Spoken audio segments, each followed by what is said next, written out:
And I was chatting with some buddies at Sales Loft early on when they were implementing Chili Piper.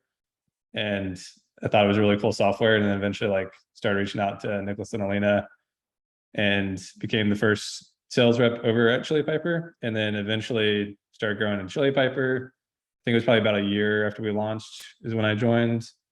And then you go from like a really big org with a ton of infrastructure set up to like a startup where you have to figure it out. And there's not a whole lot set up. So I liked getting my hands dirty and just figuring out like the process and getting my hands on all the tools and everything. And eventually, like once we got more customers coming in the door, had more sales reps, more CS reps, I just started taking up RevOps more full time. And then right now we're sitting around, I think, give or take 260 employees. So we got a small ops team, but there's a handful of us, and it's like definitely grown a whole bunch since I've been here. Great. Sid, want to share kind of a quick intro? Sure. I'm off mute, right? Yeah. Hey, everyone. I'm Sid. Sorry for joining late. I thought it was 11:12, so I joined late. I'm Sid Khaitan. I oversee Distro, our lead routing solution at Chili Piper. I've been here for around a year. Before this, mostly healthcare stuff, marketing related work, and just got to see kind of how digital transformation is thought about in very big organizations, especially healthcare, as you can imagine, works a little slowly. But with Distro, I think really it's a lead routing solution. And where we stand out in the market is that we're cheap, lean, mean, and easy to use. So for that person who's a marketing ops or a sales ops, RevOps person, what we're able to offer is a very sleek UI and something you can set up immediately instead of having to, or you just got on Salesforce, you're just setting your stuff up for the first time. Instead of going with a very bulky tool, we have Distro, which allows someone to do this immediately. So I do go to market for them, and I work on Stan's team, and also get to work with Scott a lot. Awesome. Stan, thanks for joining in your evening. Quick intro from your end. Yeah, so I'm Stan. I manage go-to-market of product called Handoff and Instant Booker. And I've, similar to Scott, I also have a interesting history on how I joined, but I only joined recently, 9 months ago or something like this. I was trying to get my company bought by Chili Piper, so I was cold emailing Nicholas and Alina. Didn't really work out that way, but an interesting story. Stan was also a pro snowboarder, right? Oh yeah, and being like in my previous life, I was like Olympic pro snowboarder, but yeah. Oh, awesome. Very cool. Well, thank you guys again for joining today. So just based on the intros, one of the questions that I have for you specifically, Scott, so came in to Chili Piper through the sales organization, right? Through being a sales rep and moved into, running the revenue operations team, like understanding kind of how not only that journey came about, but then, having that sales background, how did you kind of step out of the sales piece and really put on like revenue operations hat as you made that shift? Yeah. So I'd say like, as far as like how I made the jump, I think to some extent, like at a startup where there's not a lot of infrastructure, I think there's a forced learning component of it where somebody's got to be doing it. But also it's something like that I was interested in doing as well. Like I felt like when I'd worked at the previous company with Marketo, there's a lot of really good, like tight marketing and sales processes that they set up really well. Just so I could like kind of take some of that knowledge and apply it to a smaller company that might not really have a lot of infrastructure in place. I think like probably one of the more advantageous things of at least doing like a sales development role, an AE role, like, at Chili Piper is full cycle sales. Since you're at a startup, you're not going to have every last resource available. So I think the advantage of that, at least for me, was like you get to see the full picture of the whole sales cycle, and then all the way from like onboarding customers as you're building out the CS team and kind of what they run into with renewals, upgrades, and everything. So I think the bigger picture of like working with a lot of different departments and then like seeing that grow and then like making sure you have the process documented. So if you have people come in, you can just easily gradually hand it off to them and optimize it as you grow. I think like some of the stuff that helped a lot, like with the transition, I mean, I'd say like it's kind of hard to like pinpoint it, but I mean, I think just the biggest thing is really just getting your hands dirty and being willing to mess up a lot of stuff, because you definitely will early on. That's how you learn. And then definitely recognizing like where you tend to like have strengths in certain like maybe areas, and then like being able to eventually, once you can get headcount in, like hire for some of those weaknesses as well. Yeah, I'd be curious.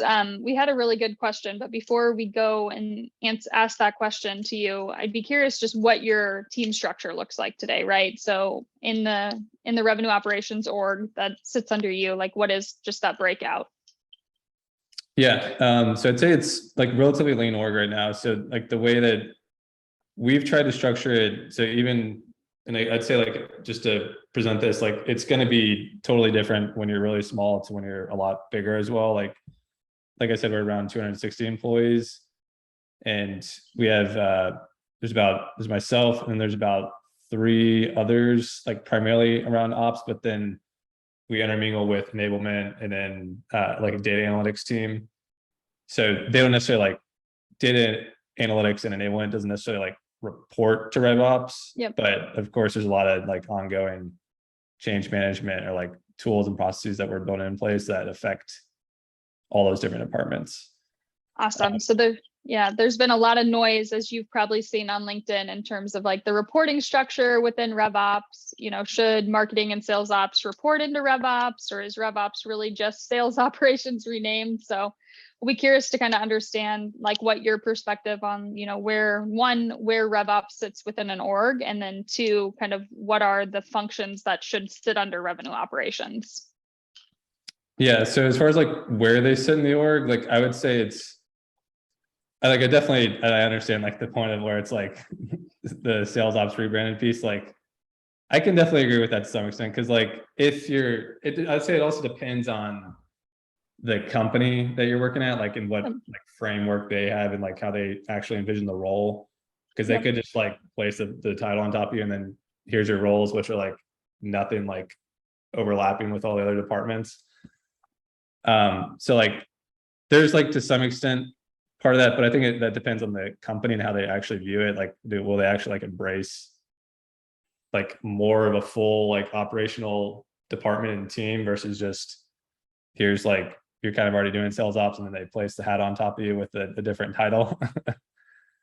So I mean, like that part totally depends, but like the way that we have ours like broken out and set up is, so we've got like RevOps, and then we've got CS marketing ops, business like / financial operations, which like we could like get more granular and like split those 2, but right now they're just kind of like a little bit more bundled in with like legal, contract, subscription management, RevRec, like kind of the finance post sales side of things. And then we have sales ops under that as well. And then we don't yet have like a specific person owning systems, but I've seen and just like chatted with buddies at different companies that do have like a full systems team, like especially when you're getting larger and you need somebody to specialize, like Salesforce is an easy example. Like right now it's mostly me and Phil, who's in sales ops, doing some of the Salesforce work, but eventually I could totally see a need where like you need sales ops to sit under that role. Does sales ops sit under revenue operations then at Chili Piper, or is that kind of, okay, so you have marketing ops, sales ops, kind of finance ops kind of under your purview? Yeah, they do. And then Okay. the other, I'd say again, like the other caveat, depending on how your company positions it, like for who they report to, like we all work alongside each other. But for example, Phil in sales ops, his direct report is like our VP of sales. And then Marie, like she's on the CS side. So she's more like doing a lot of like heavy focus with Gemma, who's our CS leader. And then same thing with the marketing ops, like they're reporting up to Alina and Nicholas doing different marketing work. And then on my side, like as we've grown, like just trying to like narrow down and specialize to some extent a little bit more for the roles and responsibilities. Like I would probably place myself a little bit more like the business financial operations, like more focused, but like I do work with a lot of the different departments And then, like I mentioned earlier, like data analytics is going to have builds that you need to set up for them in Salesforce. And then Matt on our enablement team will need any of that change management training for what he needs to put in like the internal resources that we use. No, that makes sense. So, what I'm hearing, and correct me if I'm wrong, is like you're decentralized in terms of like your reporting structure. So the thing that, and which is pretty, common in a lot of organizations where they're still keeping kind of the functional operations within the function. But how have you guys found you've been able to like really centralize just your goals and your capacity and like your resourcing as you guys kind of report to different leaders to really drive kind of go-to-market alignment? I might be able to answer this unless Scott has a good answer. Yeah, feel free to hop in and I can add. Sure. So the way I see it is like, obviously both of our roles are very cross-functional, go-to-market and operations. And I would say a lot of the work streams is just having the right projects organized and obviously prioritized by initiative and like level of effort. So that's, I think, what Stan and I are often responsible for doing. And in terms of the implementation, it's like, all right, here's the brief, here's the idea, all in Asana. And then you work with someone like Scott, put time in his calendar, even though he's blocked all day. And that's when you start to get the solutions, right? Because it's like, all right, the devil's in the details. Here's the overall concept. How do we bring it to life? One example would be, we recently listed our product on the App Exchange. So we needed a way to filter those leads coming in from the App Exchange directly to our sales reps. So we knew we needed to do something like this, but I don't know how to do that in Salesforce. So that's when I hit up my boy Scott to like start thinking through how we make this come to life. And then it's just a collaborative process, right? Where like I'm helping with the messaging, we pull in our channel partners team, and then we work with Scott to figure out how we integrate something like SalesLoft with our workflow in distro. Yeah. I mean, I'd say specifically like with the go-to-market type of roles, like exactly like what Sid said, it's usually like if there's any specific initiative and like I need to kind of complement the process that they're looking to accomplish for whatever systems that entails, that's typically where we're overlapping. Or like if there's like content or related like materials that they need to like kind of just pick my brain on, like how I might approach a certain problem for like maybe product marketing related material that they'll use. And then you were asking like specifically like a little bit more on the other departments as well, Molly? Yeah, so I think, one of the big challenges that I've, personally felt, and based on Sid's comment about your calendar, I think you probably feel as well, is like we're a shared service in kind of the revenue operations function. So how do we manage kind of the prioritization cross-functionally and make sure that alignment exists across the business, right? Because there's only so many of us and so much time in a day. So really, anything you can share on how you manage that and like what you found to be most effective, I think is a great learning for the audience.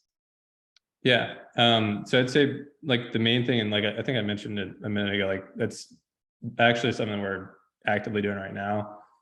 I'd say specifically like getting really granular with like the like category and the responsibilities like within that like subcategory essentially, and assigning like a specific team owner, like whether if it's just one person, of course it's going to be yourself, but it doesn't hurt to do the exercise so that way you have it in place for when somebody else comes on board. Like an example I could give you is when Phil came on board, like I met with him just to go over like a doc that I had.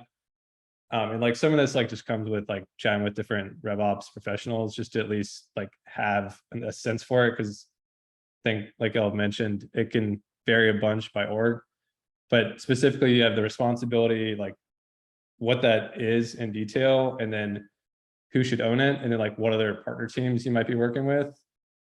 And then like essentially you do want to at least kind of score yourself to some extent, like how confident you are in doing this. Like if you were to hire on other people, like would you kind of just push those tasks to somebody else that you think might be a little bit stronger skill set for that? And then with that, like what we've done is like the categories that we've aligned like with our actual framework. We just have it as like the way I have it defined currently is like data and insights, process improvement, strategic planning, and then systems and tools. And then that's where there's like the subcategories with responsibilities within those. So for those, like we'll get more granular, like, hey, who owns what specific tool, or who owns like what type of reporting. Like if it's board level reporting, we want that going to the data team. If it's like general KPI tracking for reps, depending if it's CS or sales ops, we'll have that like assigned to the certain individuals on the team that own that. But that way, like it's very clear for who owns what. And then I'd say on top of that, once you like have that a lot more defined, I would establish like some type of intake system, whether it's like a ticketing system or like some method of, I'd say, making sure you can actually track it and see about how often it's happening and how long, or like how much time it's taking up to like off your calendar. As you said, like we're super busy, but then you got to be able to at least prioritize and see like, hey, it's happening like, I don't know, 20 times a month and it takes 15 minutes each time. Then you can at least try and, I'd say, check off the box for more revenue ops related tasks. But that way, like as you grow, you have a little bit more of an intake system for divvying out responsibilities, and people aren't like confused of be like, hey, let's send you this random task on, I don't know, security. And you're like, no, that's not, not my responsibility kind of thing. So that's the way we've approached it. No, definitely. So we had a follow-up question just on the org structure. So I'll read this one through. There's a few parts. If the revenue charter is to get metrics and business goal alignment across leads to billing to cash, how is this done without functional ownership? Doesn't this seem like responsibility without authority? And does having it distributed from reporting aspects set up the revenue operations leader for potential failure? Okay. I just threw a lot in there. Yeah. So I'm gonna try and answer it one by one. So, okay. So let's see, if charters get metric and business goal alignment across leads and billing to cash, how's this done without functional ownership?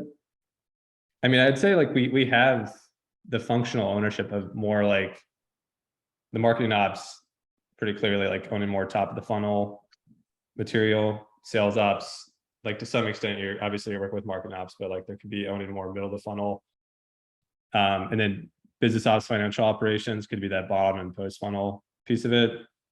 If that helps into like the functional ownership specifically, is that? And are you doing like functional, I guess like my question is, are you doing functional steering that comes from that then, and following like the same intake process? Or do things happen kind of separately from like an intake process for marketing ops versus sales ops? Like more so like we're using the same system where like somebody can go and submit a ticket, and then that basically, depending on what like specific thing they're submitting a ticket for, it'll submit it into Jira, for example, and then that'll divvy out the task for who we want to assign it to. So does that, I think that answers the question specifically, but I'm just wondering if that. Yeah, I think one of the things that like we run into just even at Deal is, you know, even though we do have centralized revenue operations, is like there's still are silos, right? Like regardless of, Right. having marketing, sales, partner, all of the different operations, like each team has their own objectives.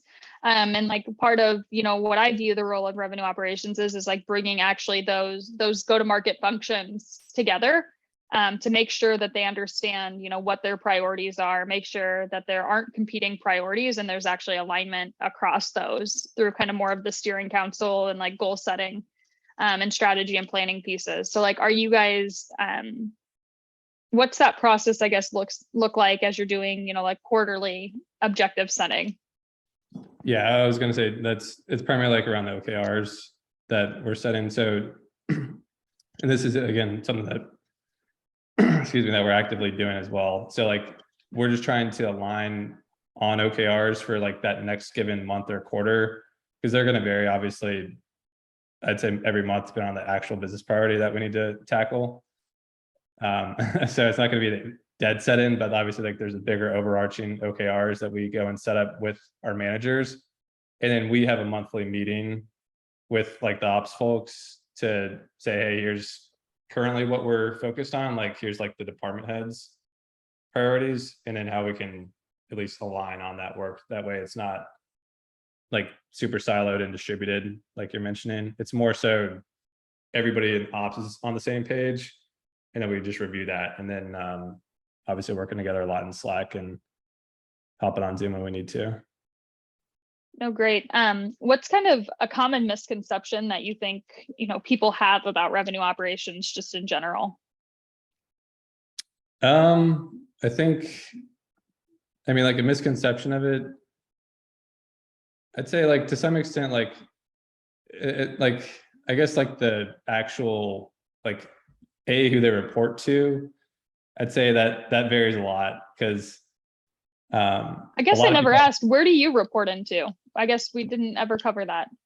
So I previously reported to our CEO, but then he has, right, like it was 2 months ago where he has me sit under like our senior director of finance, just our head of finance. Okay.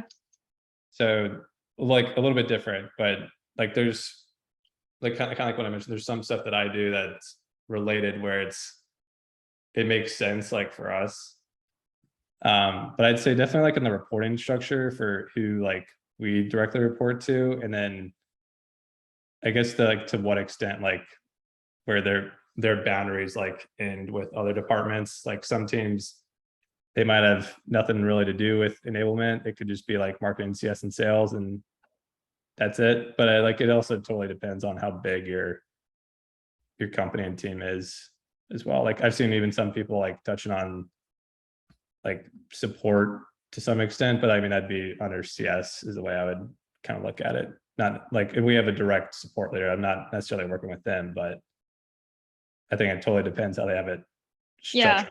Yeah. I don't think I'm on the philosophy, like there's not a right answer, right? It's very dependent on the organization and like what not only the vision for the organization is, but also like what's going to be the most effective for producing the right results, right? And whether that's who it reports into or how it's going to collaborate as a function. It's more getting that alignment, and whether marketing and sales ops and CS ops report directly in or they collaborate together. I think it's more about the working relationship and the output versus, again, the dotted line, or who owns the headcount necessarily. Because at the end of the day, even if you don't have a RevOps function and your marketing and sales teams aren't collaborating, like you've got way bigger issues than putting a fancy title and building a new team. I agree. So talk to me, about kind of more like, as you think about your career in revenue operations, like where's an area that you want to further grow and learn and like develop in? Like one thing I'm interested in right now, I mean, it's to some extent it's related to active projects that we're working on. It's just like really nailing CPQ and subscription management piece, like because we have a direct sales motion, and then we also have self-service motion. And then like we're launching more a little bit later next year with some self-serve options. I know it's definitely complicated to manage all that. There's a lot of moving parts. But like to me, I think it's interesting just because it's like, depending on like your customer base, it gets more and more complicated the bigger you get, and it becomes more and more painful like internally and externally if you don't have like the right systems in place for making it super simple for like reps to do like simple contract changes, or like upgrading and downgrading subscriptions, and also like your customers being like having that ability to self-serve. Like even like to some extent like bundling and all that, like pricing and packaging. It's not like the simplest way of configuring everything, but it can go a lot of different ways. But I'm interested in learning how to nail that right now. And knowing that like Chili Piper has continued to evolve and put new products to market, distro, and other pieces over the last probably year or 2 years. How do you think about this from like a scale standpoint, right? So CPQ, as you know, can be a very cumbersome tool to stand up and manage, and being more of a startup and still not being necessarily as stable as a traditional organization with product mix. How do you think about scalability from a systems perspective? Yeah, the scalability piece, like, I mean, some stuff would just be like looking at technical debt, for example, like, again, like an active project we were looking at is if you get people requesting a ton of custom fields on objects, like you can quicker before you think you know it, come up on that limit, even though like we're not necessarily at the limit, but like we're getting close enough to where we want to look at some of the old fields that are pretty much never ever used in reports, or there's not necessarily much information filled out in them. So like we use Sonar just to make sure everything's like relatively well tagged. And somebody can just hop in and see what automation's touching certain fields, so we don't actually break stuff when we're deploying things. Always a nice thing not to do. Yes. So I think that's like a primary thing from the scalability side of it. And then I think the other piece of like the intake system that we mentioned, like that way you can see how often you're getting these requests in certain categories and like eventually request headcount for that. And that way, like, since you already have your general framework for how you want your org to function, you can just to some extent like plug a person in there and then have it more defined where they're not like confused at like, hey, what's my actual day-to-day responsibility, instead of like, here's a vague title and we're going to try and onboard you, and like that way it's a lot more defined and specialized as we add more headcounts to the team. No, that's great. Couple, I mean, I'm just throwing questions out too. So if anyone else has questions, feel free to shoot them out. But these are things that I'm always just curious about, is in terms of budget, right? So when you think about not headcount budget, but more technology budget, you know, is that something that you own in your team, or is that something that is owned in another team that then you're having to then support through? So for us, it's kind of interesting, I guess, at Chili Pepper, we have spend targets more so than like actual budgets. Our Mikas, who I report to, he wrote like a whole article on it, which is it's an interesting approach, but it's more of like, here's, you know, your growth target and what we need to enable the team to hit those targets, of course. So the budget, really, I think that just depends on like, is it going to enable us to hit certain metrics or like remove roadblocks? Like, so like you said, the scalability piece of it, like if we're going to go add a whole bunch of sales reps, let's say next year, like, are we going to have, you know, the rails in place to not like have things be like, people have no idea what they're doing when they're updating certain things in Salesforce, and like we're just where it's like clean and there's not a lot of clutter and confusion. Yeah, I think that's at least currently what I would look at it as. No, that's helpful. I'm always curious where budget sits, because usually there's pieces that are, you know, what are the tools that we're trying to, you know, bring in to help drive, you know, sales, marketing kind of efficiency, and then what are more of like the back end operational support type tools, and then it's where does that budget lie? And you know, again, it's one of those things, I don't know that there's a right answer or a wrong answer, but it's always curious how different organizations set that up. So no, that's great. So then I think, you know, my next question, and would love to get Sid and Stan involved too, you know, one of you guys is your target audience, essentially. Maybe I'm going to make an assumption your target audience, just based on my work with Chili Piper, is revenue operations to some extent. So how do you feel like that has, you know, benefited you in kind of your development and your learning? And like, you know, obviously I'm assuming being the administrator of Chili Piper internally, like would love to get some perspective there. Yeah. Stan, you want to go? Yeah, Oh, you want to go, and then yeah, sure. I was going to say Stan probably has the closest in terms of his product being aligned to RevOps. We're starting to find that lead routing, especially, is I see it as more of a marketing ops thing. And this all goes back to what you were talking about size, you know, maturity of an organization, all of that. I specifically think Distro, our product, is suited for marketing ops because it's not the most technical person. It's not someone like Scott. I know Scott mentioned Phil, our sales ops person. They're used to something like Salesforce lead assignment. They're used to something like lean data, this huge visual builder, I would say a clunky solution. It's great, but you're paying for it too. Whereas when we sell Distro, like it's for marketing ops because it's scalable. It's not as technical. It is more plug and play. So I think what I've learned over time about RevOps is kind of that hot take that like they're all basically people with sales backgrounds. They are like systems thinkers versus like, and which also means that, you know, they don't want to sit, like a sales ops person especially does not want to sit in the marketing meetings. I think like a good example here is Scott sometimes does and has to work closer with the data and analytics team. So to me, that might be a good nuance to look at RevOps versus sales ops. But I would say we focus on marketing ops specifically because of the way our product is positioned. But like if you're thinking about lead routing, of course, RevOps is probably involved because they're looking at the whole inbound and outbound flow. But yeah, I'm curious what Stan probably has more insight in terms of RevOps, because I would say handoff, the product that he oversees, is very close to that. Yeah, and not only, I mean, RevOps, yes, but also sales ops and growth operations. Those two titles are usually personas that I'm after to get them interested to try out or learn more about handoff, because like the problem that I'm solving with my product is basically exchange or ditching the lead routing spreadsheet. We have this whole vision or the whole like narrative that sales ops and growth ops people use a lead routing spreadsheet to help distribute opportunities.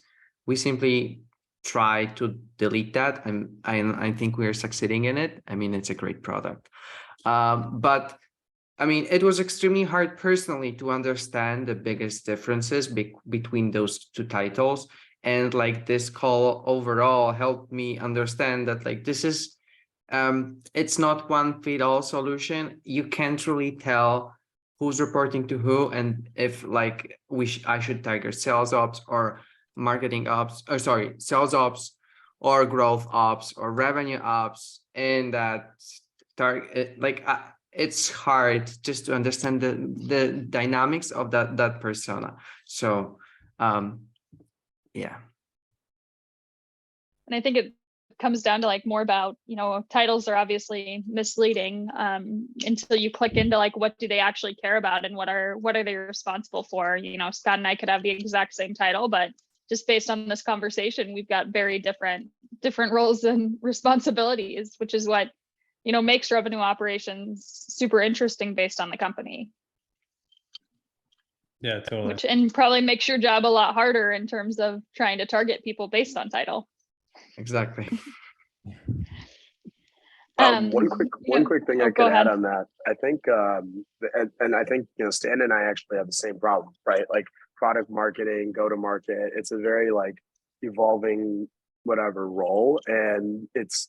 I think all of us have to do the job of like defining that very clearly, because if not, you could be doing stuff that is not in your zone of expertise and is not making the highest impact. So I think like that's something I've definitely had to learn over the years, because it was completely new for me. It also shows like how we work better together, right? Like being able to have that ops type of mindset in combination with, I like to think of go to market people as like more big picture, but I'm not good with the details. So there is like, I think, a very clear connection there that will only continue to grow. How are you guys working together, right? So from go to market to Scott, like, is it, you know, what's that cadence look like other than kind of just the intake request process? I would say it's very ad hoc. Like, yeah, I mean, I mean, Scott's more focused on the sales side. It's like when we have a big project, then we do that. For example, distro free trials. We released a free trial program to our existing customers that are on Chili Piper to try out our new product distro for a month. You know, spin the wheels, see what you think. I actually worked more closely with Phil from our sales ops teams to get that set up. So it's like, how do we automate this? How do we track this? What are the, like, in terms of automation, how do we make sure it's assigned to the right rep? And then also working with our marketing ops person to do the front end of like, which router links will this go through for distro? How are the emails being sent and the communications being sent? So I would say a lot of it is ad hoc, but like probably something we can evolve and improve on, because part of this comes from the fact that we all use different systems. Like I don't think Scott uses Asana. We use Asana as like our whatever, like source of truth for everything. So I guess it is about like, how do you connect those systems better and those processes? But at this moment, it works out because like some of it's ad hoc and we can get most things live because they are usually long-term, like larger scale projects anyways. So it works better in an ad hoc format for us. When do you think it will be the point that it won't work out, right? So like I always think about this, obviously I'm at Deal and we are growing just incredibly fast and like, have probably similar growing opportunities that Chili Piper does. But like at what point doesn't ad hoc like support? That's a great question. Yeah, I think we're like probably gonna start reaching those moments very soon, right? Like let's say there's additional headcount on our team and like Stan hires a go-to-market analyst to help him out. Like that's where the institutional knowledge drops, the relationships that have already been built drop. It becomes more difficult to have those conversations. But I think yeah, you can't clone Scott, right? Like even though you want to. So like at what point? Well, at Chili Piper, Scott is actually referred to as Scott Bot because everyone goes to him with random ad hoc questions. But like, I think one example, Chris May on our data team, he does a pretty good job of managing it all in Jira. So he'll have all like, P1s, P2s, P3s, almost as if it's a product team. And I think that sometimes works because then you can scale it, right? It's like, these are the 100 tasks that are coming your way, but here's the priorities, here's the different products we're working on. Putting on that business lens to it is, I think, the way we can scale it.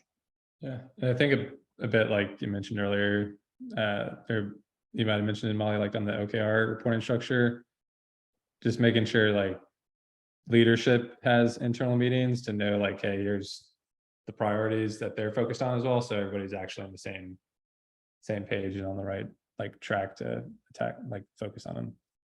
Yeah, I'm curious just based on like the Asana versus the Jira. So Scott, are you working in both systems then? Or is there a way that like you're centralizing kind of all of your intake outside of that? Yeah, primarily through Jira, but there's like the other piece of it, some like obviously people ping you on Slack often.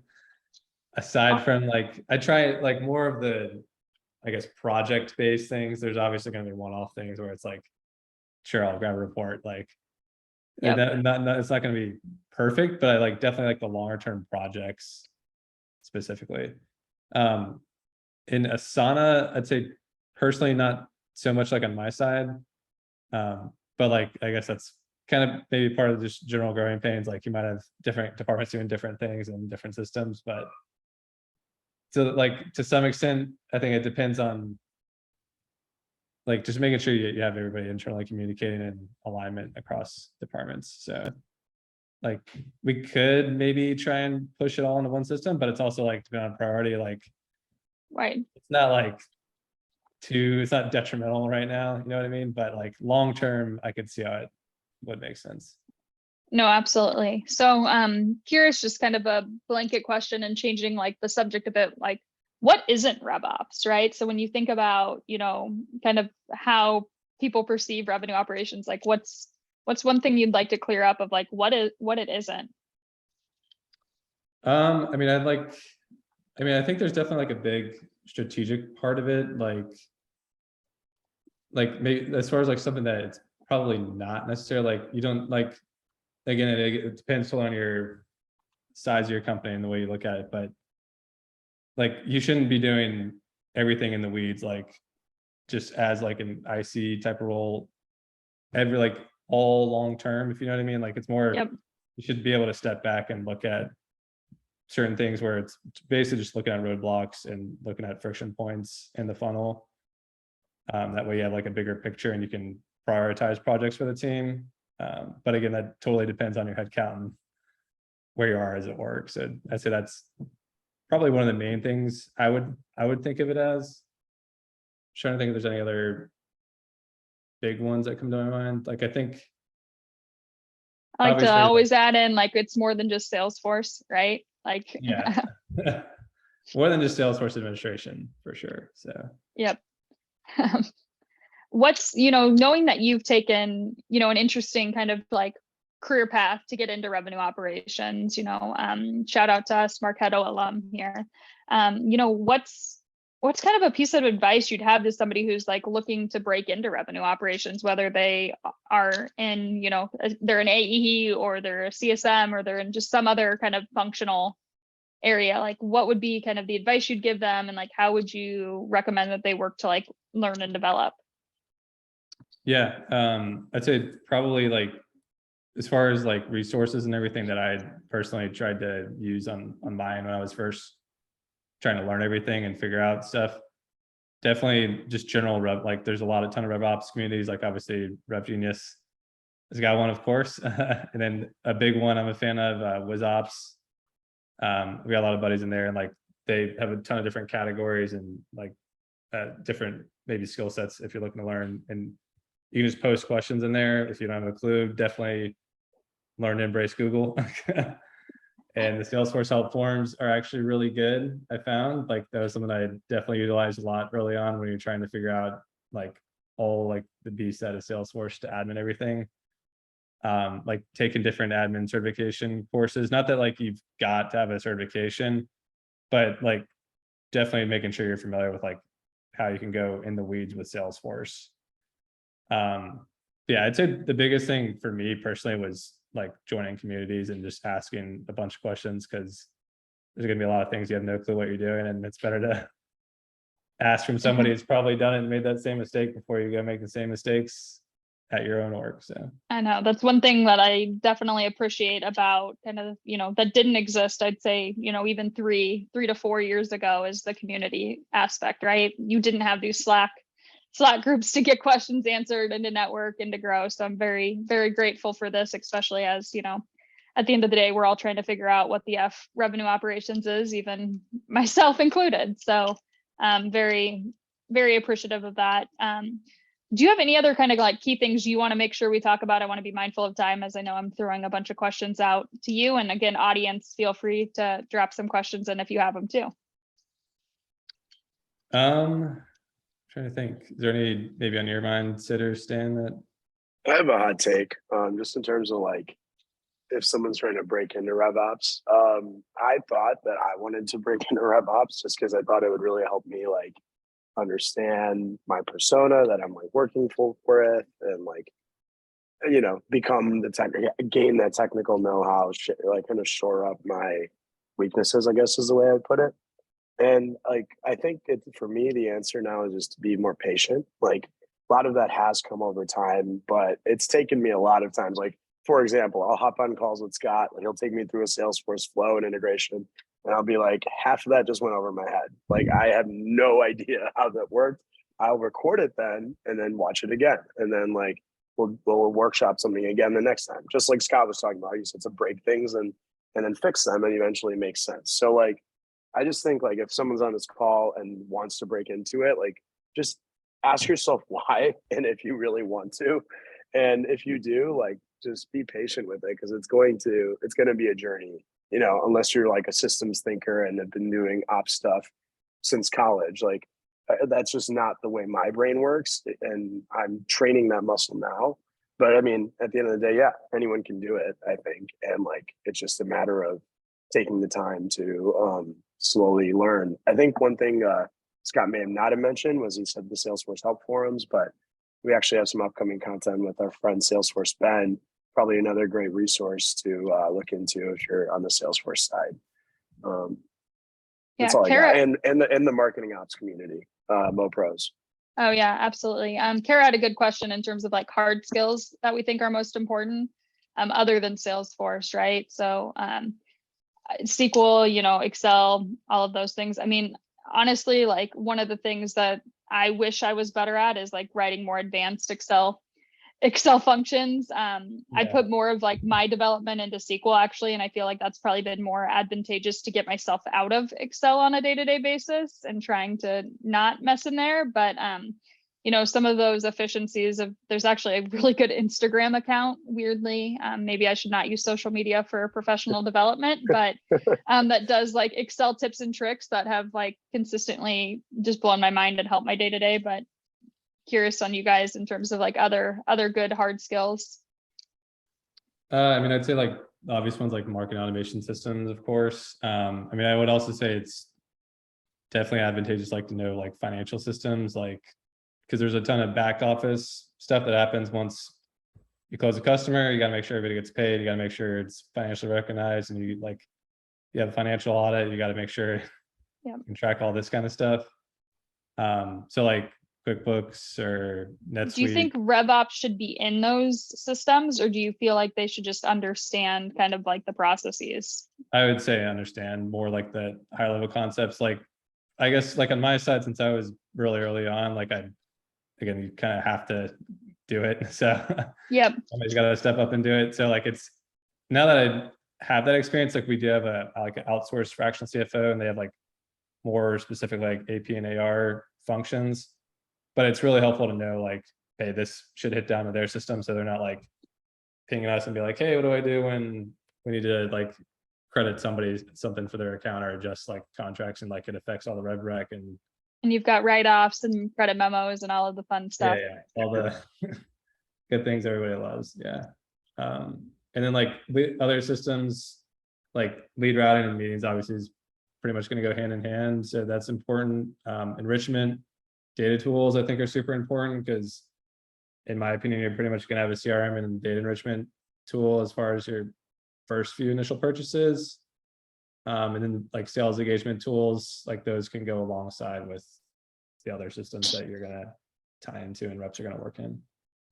Yeah, I know this isn't necessarily like a hard skill, but one of the things that if somebody's looking into going into, revenue operations, or is really even, as you think about revenue operations, there's different facets in terms of like the systems versus the true operations versus like the analyst roles. But like understanding how to write requirements, I think is a really important skill to have in terms of thinking about like what you're hoping to achieve in what you're doing, and really being able to not only facilitate kind of those business questions back to your stakeholders of like, what are the outputs you're expecting in here? Because that's really going to define your inputs and your design. And I've caught myself a lot of the times like not sitting down and doing requirements the right way because I'm trying to get something done, and it burns you at the end. So like getting, it's not that you need to take a week to write requirements by any means, but being really purposeful on how you write requirements and kind of building that out so you know what you're hoping to achieve is a really, really valuable skill there.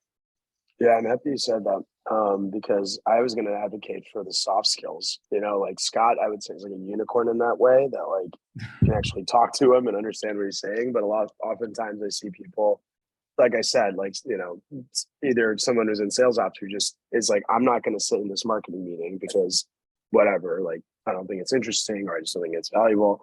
I think it's just like having that open-mindedness and practicing the skill of communication, relationship building, all of that is, to me, what makes someone really dangerous in this role. Coming out, being able to hop on a webinar and talk about it, talk about the use case and the actual business impact before we just jump into the operational, how do we do it kind of thing. Yep. Yeah, absolutely. The other soft skill is like the art of saying no. And making them think that it's okay, that they're hearing no too. I'm sure Scott's probably got that one down too, right? The not now. And knowing that, right? Because like one of the things I was going to ask you, Scott, is like when you think about kind of the breakout of your team, like what percentage is, business as usual type, kind of keep the lights on, and what percentage is like strategic initiatives? I mean, like as far as like the percentage, I mean, I'd say try and keep the general rule of thumb like 80-20 as far as like where we're trying to focus on the bigger picture the majority of the time, and then the other day-to-day tasks. Like one of my buddies, Justin Murphy, he kind of gave a good analogy, at least to me a few weeks ago, where it's like some of the stuff you need to be running all the time and doing it, even though you may not necessarily like want to be in the weeds on that project, but eventually you should be building like the overarching, like the goal should be to like remove yourself from that. Yep.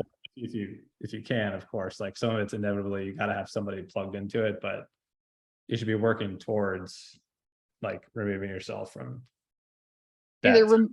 Can you automate, or can you delegate, right? So like, and figuring out kind of where those opportunities are, but making sure, it's always that fine line of like, when do you automate, like, and especially as you guys can probably attest to as you're growing and things are changing, how you automate in a scalable way that you're not then reworking the second something big changes. Yeah. And I think a lot like what you mentioned just a second ago for the requirements gathering, like another buddy of mine like was teaching me try and treat it to some extent like a product where you really detail the specs on it. And then if you know you're going to hand it off to somebody else, like if I hand off Phil to build like some Salesforce flow that's fancier than I'm capable of doing, like I'll try and detail it really well for him to know how to like nail all of it before we have to like go and rebuild it if it breaks anything. And the other value of that is like the documentation, right? I know that documentation is super important, but it's always, last thing on my mind to sit and try to do because I've got a million other things that quite frankly are a little bit shinier in my mind. But, as you grow and as you scale and as you ramp and build a team, like having a lot of that foundational documentation is gold, right? Helps build that out. So, thinking about your team, what's your next hire, right? So like, where do you see as like the next headcount you want to bring in, or like what that looks like as you structure? For us, like as far as like the next hire, like we've talked about potentially like having like a SDR ops, because we do have a lot of SDRs, and I think like I don't know, obviously there's there could be rule of thumb numbers that people might want to go by, but I think we're kind of approaching it to where it might make sense to have somebody full-time focused on those specific tools and data systems and processes, just so you maximize their output, where you're not going to maybe potentially have to add more headcount just to generate the same amount of like pipeline and qualified ops that you're looking for them to source to the team. So that's a near-term hire. There's other ones potentially, like as we get a little bit bigger, like a dedicated Salesforce person probably eventually at some point, but we just haven't got to like that part where it's like a burning need for us right now. No, absolutely. Anything else you'd like to share, as we kind of wrap up today? Yeah, I mean, I think like if you're looking to get into RevOps, I mean, I just think probably the biggest thing is just to make sure you go in with a open mind and like figure out kind of what side of it you like. Like it might not be like the whole overarching thing like of RevOps, but you might like working with customers more, or you might like working more with the marketing team. So I would totally like encourage you, especially like we mentioned earlier, like be a part of the communities and ask questions, and definitely like I'd say pay it back and help out other people, because there's a lot of people that have helped out me where it's, again, you're coming in early and trying to figure out everything and it's like a whirlwind, but I think paying it back is also a really nice thing to do for the community as well. I've ran revenue operations at 3 companies, and it's not one size fits all, right? Like every company is slightly different too. So like knowing that it's not going to be kind of like the same motion and like the same opportunity at every company also is something to keep in mind as you pursue a career here, and understanding like those questions to ask, right? Like, how is your team structured? Where do you report to? Like, what are your main focuses, are like really important questions so you understand kind of like what those roles entail as well. Yeah, and what Scott just said got me thinking. So Scott mentioned that we don't currently have a Salesforce admin who like manages the whole thing. It's basically Scott and Phil right now. I think a big reason we can do that is because of the product we have, right? Chili Piper, distro, stuff like that. It allows us to automate a lot of those pieces and just use something that has a much sleeker UI and doesn't have to be done natively in your CRM. So I just encourage RevOps and marketing ops people to think about their speed to lead, their lead response times, their service level agreements, and just look to see if the tool you're using currently for lead routing matches up, and consider something like distro. Of course, this is a product plug, but more so, I really do think we're helping people who need it, because if you're a RevOps person, it's very easy to get burnt out, especially in today's environment. So if you can't get help from other people, it's hard to make a case for headcount. Then you should be investing in the right tools to automate and see where you can go. Like we heard people talk about how they get bogged down in a tool like Lean Data, and then your RevOps person is now spending 5 hours a day, routing leads when it should be automated and done for you quickly. So yeah, sorry, signing off now. No, you're good. I'm always curious, right? So Scott, how do you plug into the product roadmap, right? So like, obviously you're ICP and you are probably firsthand using the tool as part of your stack, right? So like got to be some good advantage Yeah. to that standpoint. There is so there's like two, I'd say there's probably two primary things. Is like there are pretty often times where like the designers they'll build out specs, and then I'll meet with some of our UX team for like, so Taylor on our team, she manages like, I'd say more like the customer discovery. It's like user experience and everything. So like I'll give feedback on like, hey, does this like these buttons and like this actions in the app make sense, or does it accomplish like what I'm looking to do, like for meetings and routing? We also do decision memos on pretty much everything in like in-house, whether it's product decision or we're gonna change a process or buy a new tool. So like they'll try and get feedback from me, Phil, all the others, just to have like a good collective opinion for what we're trying to accomplish with that product feature or new build on the request. And then usually we'll like Nicholas will involve me or Phil or somebody else, depending on like what product decision it is, like on a Zoom call to review like those specs and discuss it, and then we make a decision on, then we have it documented on those decision memos. So that way it's like all very well documented, and then at the meeting you're making that decision. You're not just like trying to bounce around ideas and then nobody's written down anything, and And then you're like, what did we talk about 4 Tuesdays ago? No, definitely know that one. Well, Stan's Scott said, I really appreciate you guys' time today and, joining this discussion to just talk about RevOps. Really appreciate it. Anything else to add? Otherwise, hope you guys have a wonderful Wednesday. yeah. So if you guys got questions or want to chat or anything, feel free to hit me up on LinkedIn. So happy to do it. Enjoyed it. And check out his SoundCloud. Scott's a DJ. Me and Stan got a DJ in Morocco. So I'm gonna go Google Stan and We'll be figure there, out Jack. his Olympics career. Thanks, everyone. Take care.